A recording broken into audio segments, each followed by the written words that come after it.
राधे राधे महाराज जी। महाराज जी, आप कह रहे हैं कि आप एक साइंटिस्ट के पद पर कार्यरत हैं। पिछले 2 साल से यूट्यूब के माध्यम से आपसे जुड़ा हूं। भक्ति भाव पूजा पाठ पहले से काफी बढ़ गया है महाराज जी, और कोशिश भी करता हूं, किंतु भोग भोगने की इच्छा कम नहीं हो रही। बार बार कोशिश कर और भजन करो, भजन यही बढ़ाते रहो, यही भोग इच्छा को खत्म कर देगा। गुरु जी, जैसे आप यूट्यूब से सुनना स्टार्ट, तो जो नाम जब स्टार्ट किया तो शायद ऐसा लगता है मुझे, जैसे आपके मुख से मैंने राधा नाम नहीं सुना, तो शायद इसलिए उसका असर इतना नहीं है। हालांकि जैसे नाम जब हर रोज 10,000 से कोशिश करता हूँ ज्यादा हो, लेकिन तो अगर यूट्यूब में सुना है तो हमारे मुख से तो सुना है, और फिर अभी सुन लो राधा राधा राधा, तो संशय खत्म हो जाए। खूब राधा राधा जपो, काम क्रोध आदि विकार अंदर आए तो इसी भजन के बल से, भगवान से प्रार्थना और भजन बल से उनको शांत किया जाता है। गुरु जी, जैसे कि मैं वैसे हरियाणा से हूँ, मेरी ड्यूटी चेन्नई है, तो जैसे माता पिता दूर हैं तो ऐसा लगता है कि जैसे वो सब छूट जाएंगे।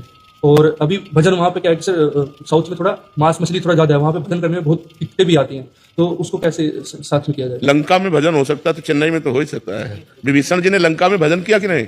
वहाँ निश्चर जहाँ आतंक मचाए हुए हैं वहाँ भजन कर लिया। तो हमें लगता है यदि हमें भजन करना है तो हमारे बगल वाला मांस खाता हो तो हमें क्या फर्क पड़ता है? हम कह रहे हैं एक टेबल में वो यहाँ मांस खा रहा है और हम यहाँ रोटी दाल खा रहे हैं, हमें क्या फर्क पड़ता है? हम अपनी निष्ठा पे हैं, हमारी पत्तल अलग है, विश्व है। मान लो एक मेज में 4 को बैठा दे और हम मांसाहारी नहीं है और 3 मांसाहारी हैं, तो अपने पत्तल को ऐसे करके हम ऐसे पा लेते हैं। 3 पारे भैया, तुम्हारी मौज की बात, राधा राधा राधा राधा। अरे भजन बहुत बड़ी चीज है, भजन करोगे बिल्कुल सब ज्ञान आ जाएगा, परम पवित्र हो जाएगा, कोई तुम्हें गिरा नहीं सकता। राधा राधा अंदर अंदर जपना है, बाहर से कोई दिखावा तो करना नहीं है। भजन से परिपक्व हो जाओ, कहीं भी घूमो तुम्हें कोई परास्त नहीं कर सकता है। राधे राधे महाराज जी। महाराज जी, इस समाज में अगर हमें सम्मान और प्रेम दोनों में से किसी एक को चयन करना हो तो किसे चयन किया जाए? प्रेम। सम्मान अच्छी चीज नहीं है। सम्मान वो विषय है जो देहाभिमान को बढ़ा करके दुर्गुणों की सृष्टि रच देता है, इसलिए सम्मान बिल्कुल ठीक नहीं है। तुम लोग नहीं जानते हो, ये बहुत गलत चीज है। अपमान अच्छी चीज है, जिसे तुम गलत मानते हो। वो आपको दुख देख करके आपके पाप नष्ट करेगा और भगवान का मार्ग खोल देगा। अपमान। सम्मान सुख की सृष्टि रचेगा, सांसारिक और दुर्गुणों की वृद्धि करके नरक का रास्ता खोल देगा। सम्मानम कल्याति घोर गरलम नीचापमानम शुभा, श्री राधा मुरलीधरो बच सके वृंदावन माते। सबसे प्रेम श्रेष्ठ है, सम्मान श्रेष्ठ नहीं। स्वयं सम्मान रहित होकर दूसरों को आदर देना, सम्मान करना, ये प्रेम सिखाता है। सम्मान ठीक बात नहीं है। महाराज जी, आपके बताए मार्ग पर चलने पर बड़ी शांति का अनुभव हो रहा है। नाम जप के साथ साथ भगवान के द्वारा दी गई सेवाओं को पूर्ण करने के लिए प्रयासरत भी हूँ। प्रभु, अभी एक शंका मन में थोड़ी चुभ रही है कि लाखों संतों साधक भगवत प्राप्ति के लिए साधना करते हैं, उनमें से अति त्यागी होते हैं, कुछ दिन रात सेवा करते हैं। लाखों भगवत प्राप्ति के लिए साधना नहीं करते, किसका प्रश्न है? लाखों नहीं करते, लाखों में कोई एक करता है। लाखों अगर आपको भजन करते दिखाई दे रहे हैं तो वृंदावन धाम में दिखाई दे सकते हैं, कुछ काशी में दिखाई दे सकते हैं, कुछ हरिद्वार में दिखाई देते हैं, लेकिन दिल्ली में दिखाई दे सकते हैं क्या? अगर नवद्वीप जाओगे तो वहां भजन करते दिखाई देंगे। तो आप ऐसा कह सकते हो कि 10,000 लोगों में कोई एक भजन करता है, और उन लाखों भजन करने वालों में कोई एक भगवत प्राप्ति चाहता है। नहीं, भगवान से चाहते हैं, भगवान को नहीं। हमारी बात को समझना, भगवान से चाहते हैं बिहारी जी हमारा ये काम हो जाए, देवी जी हमारा ये काम हो जाए, काली जी हमारा ये काम हो जाए, शंकर जी हमारा ये काम हो, हमारी ये चाहत पूर्ति हो जाए। लेकिन शंकर जी मिल जाए ऐसे कोई लाखों में एक होते हैं? नहीं, भगवान से चाहना होता है। भगवान को चाहना ये तो कोई बिरला ही होता है। क्यों? भगवान से चाहत होती है, भगवान की चाहत नहीं होती। और जिससे भगवान की चाहत हो गई वो कोई बिरला होता है, वो कोई अलौकिक पुरुष होता है। भले वो संसारिक कपड़ों में हो, लेकिन पूर्व जन्म में उसने तपस्या की, उसने भजन किया, तो उसका फल मिला कि उसे भगवान से प्यार हो गया। तो लाखों भगवान से प्यार नहीं करते बच्चा। बिरला कैसे बना? नाम जप, खूब नाम जप करो। प्रेम मूल्य नाम है, नाम जपने से भगवान से प्रेम हो जाता है।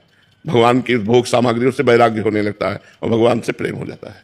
राधे राधे महाराज जी। महाराज जी, पिछले 9 महीने से एकांतिक वार्तालाप सुन रही हूँ, आपके विचारों पर चलने का प्रयास भी करती हूँ। आप बताते हैं कि मैं परमात्मा का अंश हूँ, अकेली हूँ, मुझे माया के संसार में अपना रोल करना है, पर बार बार मैं ये भूल जाती हूँ। ये विचार कैसे बदली हो कि मैं परमात्मा का अंश हूँ? भजन।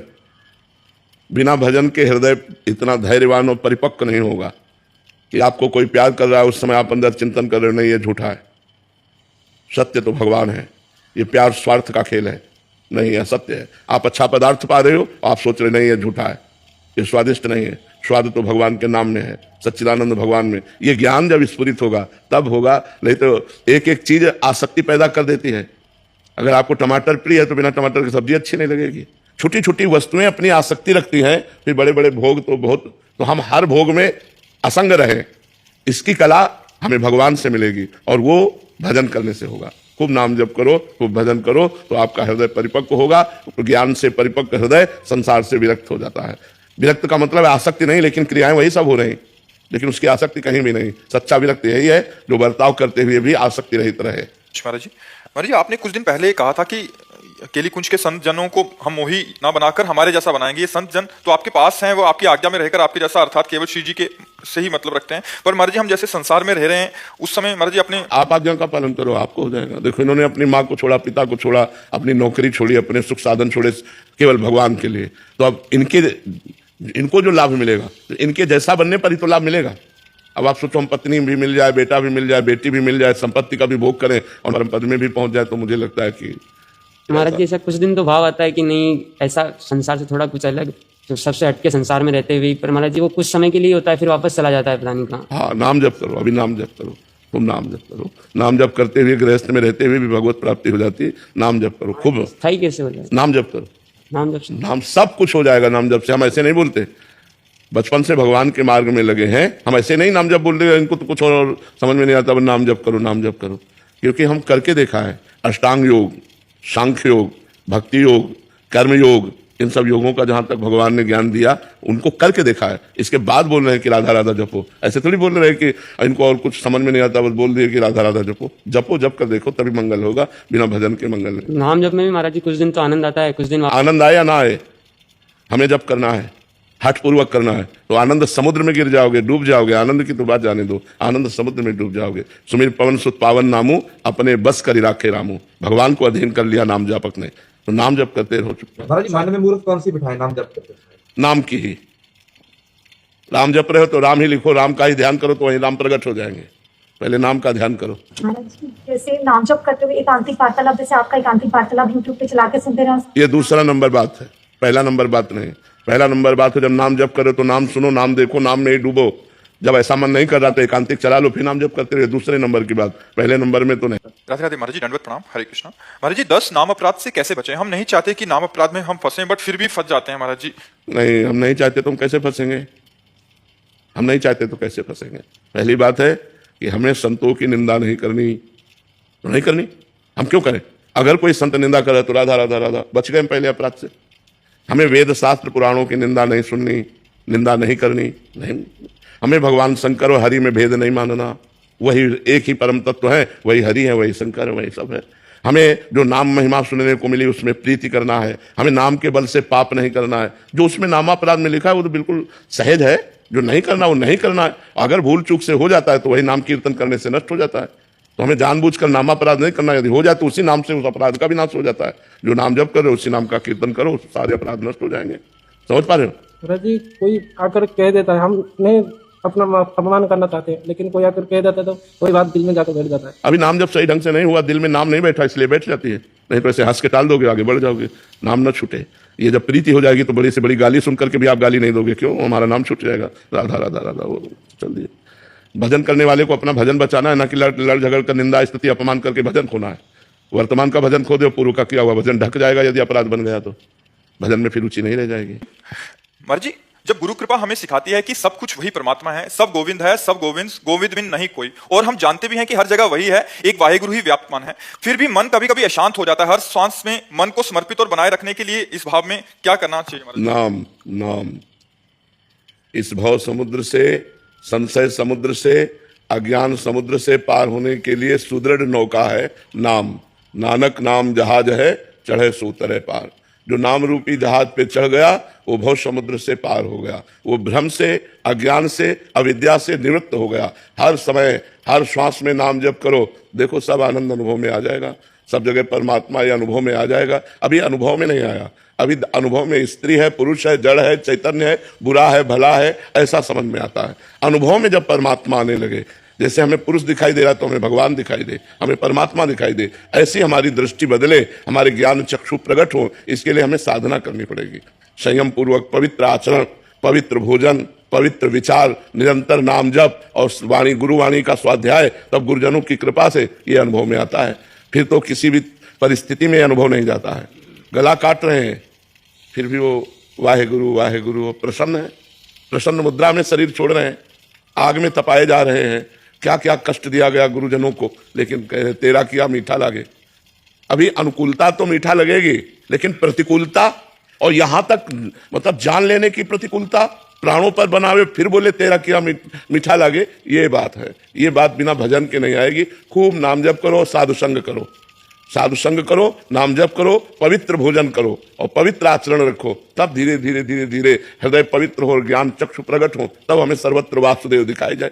बहुत जन्मों के अभ्यास से ऐसा अनुभव होता है। बहु नाम जन्मनावंते ज्ञानवान माम प्रपद्यते वासुदेवा सर्वमिति सा महात्मा सुदुर्लभा। ऐसा महात्मा दुर्लभ है जो सर्वत्र भगवान का दर्शन करता है। बहुत जन्मों के बाद ये साधना के बाद ये ज्ञान प्रकट होता है। तो साधन में लगो, नाम जप करो, बढ़िया भगवान की कृपा से ऐसा अनुभव हो जाएगा। जब तक नाम जप निरंतर नहीं तब तक संभावना नहीं है।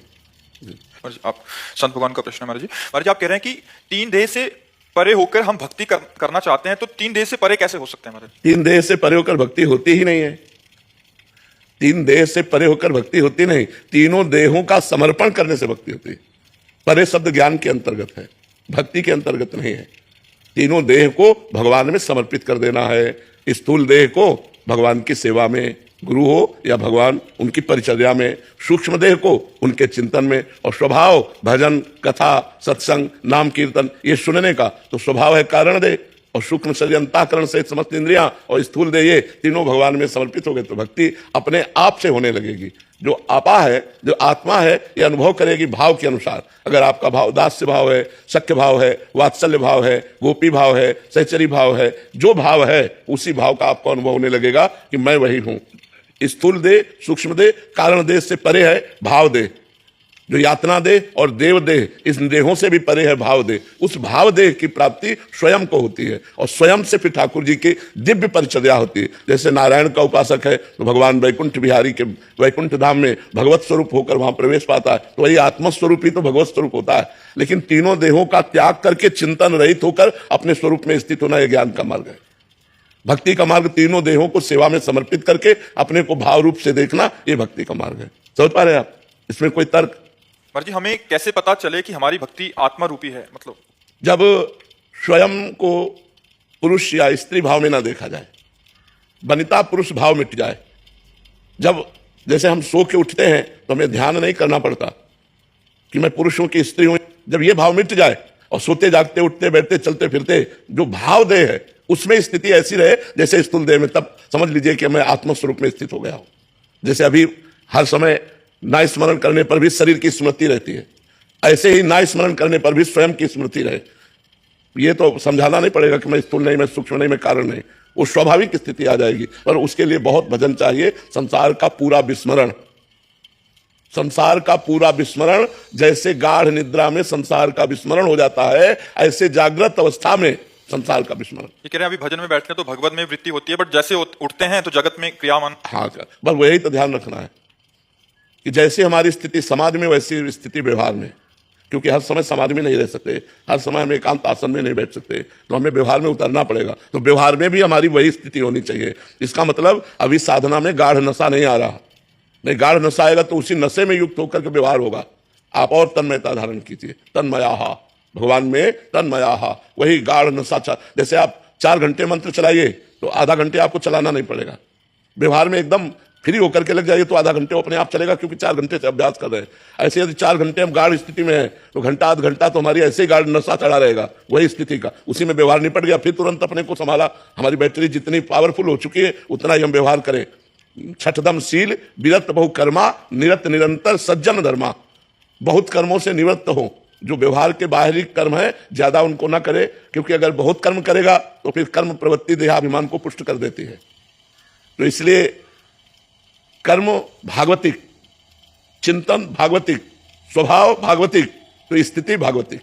और जब स्थिति आ जाएगी फिर उसको करना नहीं पड़ेगा। स्थिति ऐसे जैसे अभी हमारी स्थिति देहाभिमान में है, देह भाव में है। जितनी देर, कम से कम 1 मिनट अगर हम देह भाव भूलने लगे तो हम बहुत बड़ी स्थिति की तरफ चल रहे हैं। 1 मिनट जागृत में 1 मिनट 60 सेकेंड अगर हम शरीर को भूल गए, जैसे निद्रा में भूल गए। निद्रा में स्मृति थोड़ी रहती कि हमारा स्थूल शरीर भी है। जैसे निद्रा में स्थूल शरीर का विस्मरण हो जाता है, ऐसे जागृत अवस्था में 1 मिनट का अगर विस्मरण हो गया तो हम काफी चढ़ाई चढ़ने लगे। पर अभी ऐसा नहीं है। कब होगा ये? खूब भजन करो, भजन से ही होगा। खूब भजन से भजन करते रहो। अब अपने को स्थिति की चिंता नहीं करनी, भजन की चिंता करनी कि हमारा एक भी मिनट भजन से खाली ना जाए, बस फिर आगे परिणाम तो अपने आप आ जाएगा। हमारा भजन न छूटने पावे, हमारा चिंतन न छूटने पावे।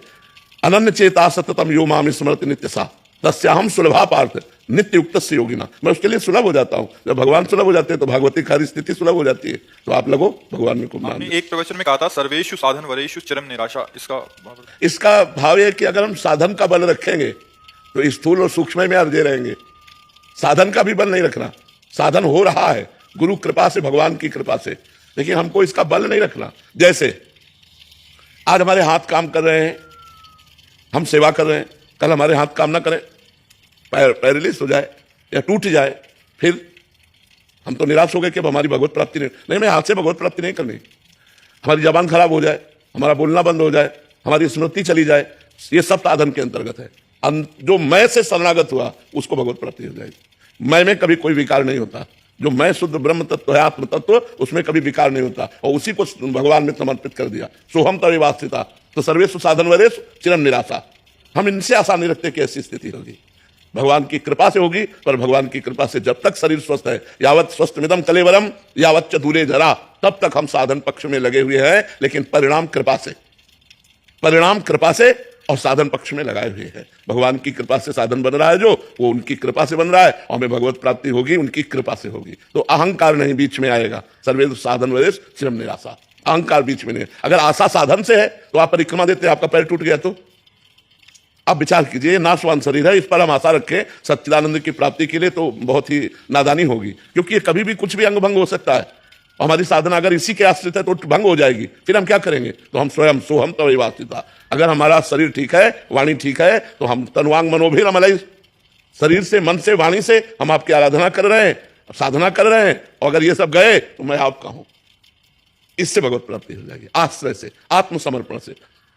जो 8 भक्ति है ये साधन है, जो 9वीं भक्ति है ये साध्य है। श्रवणम, कीर्तनम, स्मरणम, विष्णुपाद सेवनम, अर्चनम, वंदनम, दास्य, साख्य और आत्मनिवेदनम। ये जो आत्मनिवेदन है ये सर्वेषु साधन वरेषु चिरम निराशा, मैं आपका हूं, इससे अनुभूति होती है। समझ पा रहे हैं आप?